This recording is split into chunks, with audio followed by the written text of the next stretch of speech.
বাংলাদেশ ইসলামী ছাত্র শিবিরের কাছে অনলাইনে ছাত্রদল, যুবদল, বিএনপি এরা পরাজিত হয়েছে, পরাজিত হচ্ছে। অনলাইন এটা একটা যুদ্ধক্ষেত্র, এটা একটা রেস, এটা একটা প্রতিযোগিতা। হ্যাঁ, এখানে আনহেলদি কম্পিটিশন আছে, হেলদি কম্পিটিশন আছে। তো এখানে এই রেসে শিবিরের কাছে ছাত্রদল, যুবদল, বিএনপির পরাজয়, এক শিবিরের কাছেই পরাজয়। এই পরাজয় অনেকটা কৌশলে স্বীকার করছে বিএনপি ছাত্রদল যে না, আসলে পরাজিত, এটা মানছি। এই জন্য কি শুরু করেছে তারা, যুবদল, ছাত্রদল শিবিরের বিরুদ্ধে মিথ্যা প্রপাগান্ডা শুরু করেছে, গালি দেওয়া শুরু করেছে। এর জবাব দিব দর্শক, এরা কি প্রপাগান্ডা চালাচ্ছে আপনাদের দেখাচ্ছে, আপনি শুনলে হাসবেন। এবং এদের প্রপাগান্ডা, পরাজিত হয়ে এদের উদ্ভট কথাবার্তা যে মিথ্যা, এটা আমি প্রমাণ করে দিব যে এরা কিভাবে মিথ্যাচার করছে। টেকনিক্যাল কিছু, টেকনোলজিক্যাল কিছু বিষয় দিয়েও এটা তাদের এই বক্তব্য মিথ্যা প্রমাণ করব। দর্শক,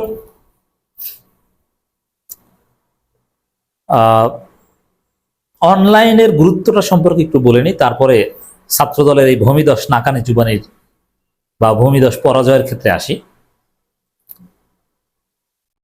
হাসিনার একটা অবজারভেশন, আওয়ামী লীগের একটা ফাইন্ডিংস, যে আমরা মাঠে পরাজিত হওয়ার আগে ফেসবুকে পরাজিত হয়েছি।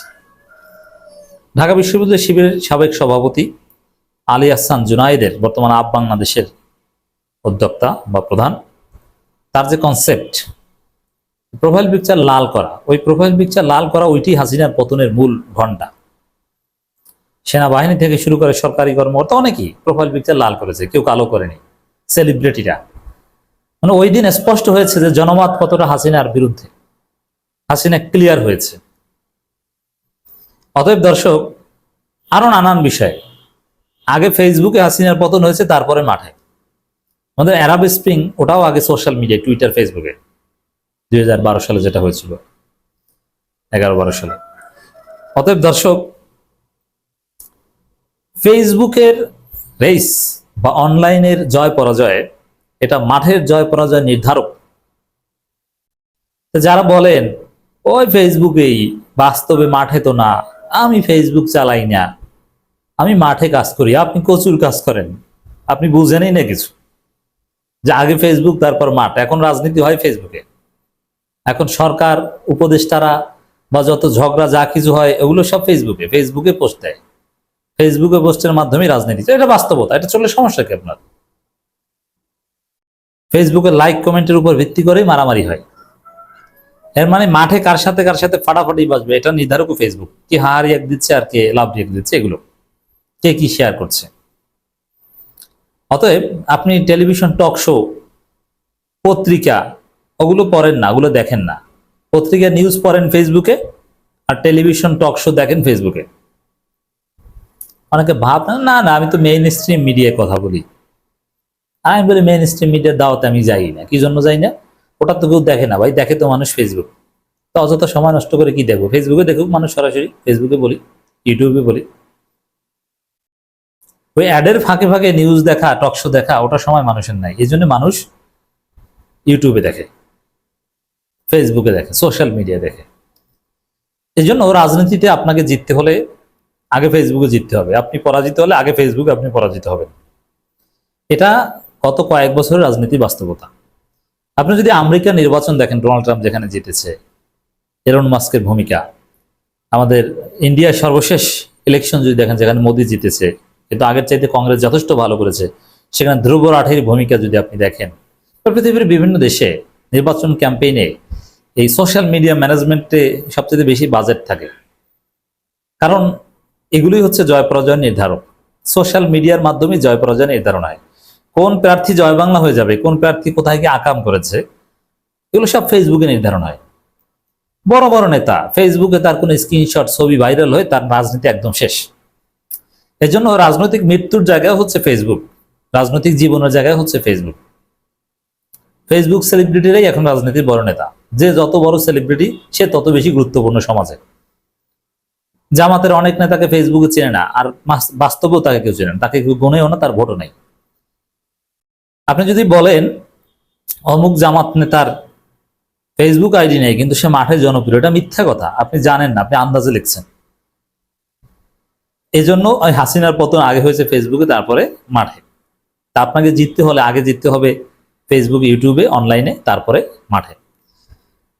তো ছাত্র দলের পরাজয় শিবিরের কাছে অনলাইনে হয়ে গিয়েছে, এরপরে হচ্ছে মাঠের পালা। অনলাইনে যদি ছাত্রদল জিততে পারতো, মাঠেও তারা জিততো।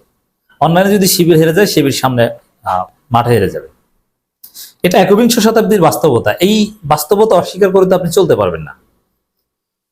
এই বাস্তবতাকে আপনি একসময় অস্বীকার করতেন, ফেসবুক চালালে আপনি এটা পারবেন না, সেটা পারবেন, এটা নিষেধ। কিন্তু এখন আপনি এটার পিছনে টাকা খরচ করছেন। জামাতের লোকজন একসময় ফেসবুকে ক্ষতিকর বলতো, সেই জামাত এখন এয়ানতের টাকা দিয়ে ফেসবুকে বুস্ট করে। জামাত নেতারা সব শাখা করে, জেলা, মহানগর সবাই নেতারা এয়ানতের টাকা দিয়ে ফেসবুকে ডলার কিনে বুস্ট করে। আমি নিজে দেখেছি, জানি কত টাকা বুস্ট করে, তাও জানি। এখন কি বলবেন? কেন বুস্ট করেন যদি গুরুত্বপূর্ণ না হয়? কেন খরচ করেন? তো দর্শক, ফেক আইডি খুলে বিরোধীদের গালিগালাজের নির্দেশনা দিয়েছে শিবির। এবং আরেক যুবদল নেতা কি রবিউল ইসলাম নাকি, ঢাকা মহানগরী, দামি দামি টি শার্ট পরেন এবং মাস্তানি টাইপের কথা বলেন। ইদানিং দেখি একটু মিডিয়া কাভারেজ পান। আবার জুলকারনাইন সাইন নাকি তার কাছে চাঁদা চেয়েছে, প্রমাণ জানি না। তবে এতটুকু জানি যে এসালম গ্রুপের টাকা খেয়েছেন। ইসলামী ব্যাংক দখল করা, গুলি টুলি করা, এগুলো দায়িত্বে ছিলেন। ফাইল টাইল এসালমের হয়ে চুরি করতে পারেন কিনা, কিন্তু পারেন নাই। টুডে আর টুমোরো এই রবিউলরা ধরা পড়বে।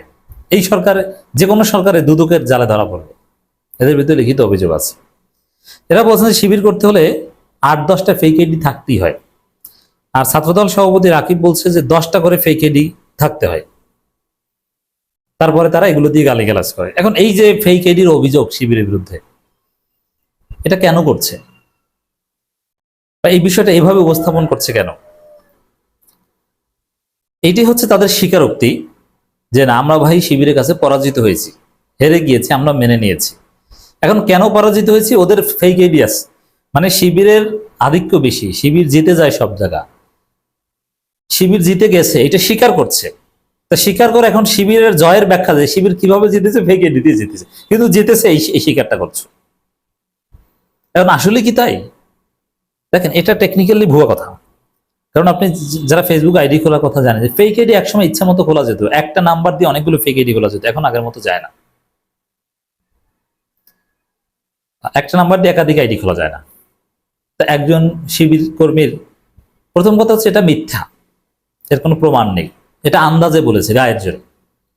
কোথায় দেখেছে? যদি বলা হয় রাকিবকে আর রবিউলকে যে বাবা তোমরা কোথায় দেখেছো যে শিবিরের কোন কর্মী 8টা-10টা ফেসবুক, বা একজন কর্মীর নাম বলো যে অমুকের 8টা-10টা ফেক আইডি আছে, একজনের নাম বলতে পারবে?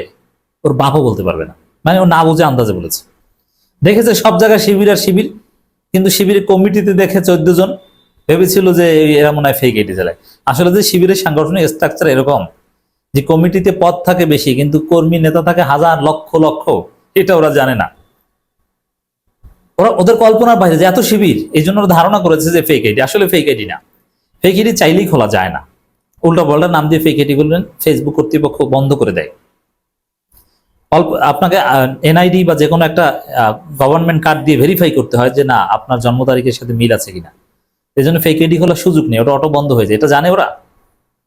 আমি যা বলছি চেক করে দেখেন, আপনি একটা ফেসবুক আইডি খুলেন না, ভুয়ার নাম জন্ম তারিখ দিয়ে, কিছুদিন পর দেখবেন যে ফেসবুক কর্তৃপক্ষ 90 দিনের জন্য সাসপেন্ড করে দিয়েছে, বলবে যে আপনার এনআইডি দিয়ে ভেরিফাই করেন, অথবা যে কোনো গভর্নমেন্ট কার্ড বা আধার কার্ড। আপনি না পারলে ফেসবুক সাসপেন্ড। তো এই ফেক আইডি তো এখন খোলারই সুযোগ নেই। তো এসব কি বলছে?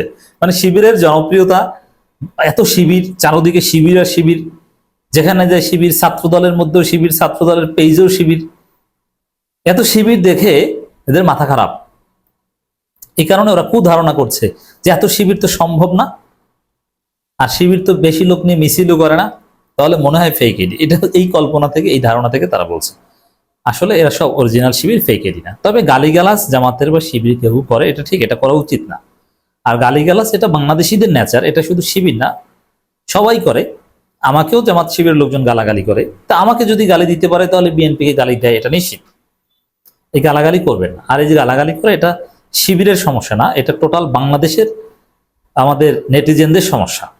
ইসলামপন্থীদের সমস্যা, ইসলামপন্থীরা এত ভালো নামাজ পড়ে রোজা রাখে, কিন্তু গালি দেওয়ার অভ্যাস, বড় বড় লোক দেখেছি গালি দেয়, আমাকে গালি দেয়, যদিও এরা শিক্ষাগত যোগ্যতায় মূর্খ মনে হয়েছে, কিন্তু রোকন বা এরকম অর্ধশিক্ষিত মনে হয়েছে। পারিবারিক শিক্ষা নেই, একাডেমিক শিক্ষাও নাই, বুঝে না, কোরআন হাদিসও বুঝে না, মুখস্থ করে আন্দাজ এরকম হয়েছে। যাই হোক দর্শক, গালিগালাজ করবেন না, কিন্তু শিবিরে কোনো ফেক আইডি নাই, ফেক আইডি দিয়ে চলা যায় না, ফেক আইডি বন্ধ করে দেয়, এটা ওদেরকে জানা দরকার, ছাত্রদল যুবদলকে। বরং বট রিয়াক্ট নেওয়া যায় টাকা দিয়ে কিনে, এই বট রিয়াক্ট বিএনপি কেনে, এটা ধরা পড়েছে, পিনাকি একদম স্ক্রিনশট দিয়ে দেখিয়ে দিয়েছে যে ভিয়েতনামের আইডি থেকে বট রিয়াক্ট নেয়। আর শিবির কোনোদিন বট রিয়াক্ট নিয়েছে, ফেক আইডি রিয়াক্ট নিয়েছে, এটা একদম প্রমাণ করতে পারবে না। শিবিরের ফেসবুক পেজে যে লাইক কমেন্ট, প্রত্যেকটা রিয়াল আইডি, প্রত্যেকটা রিয়াল আইডি নামের সাথে মিলে, এখানে ফেক আইডি কোথায় পেলো? আন্দাজের উপর।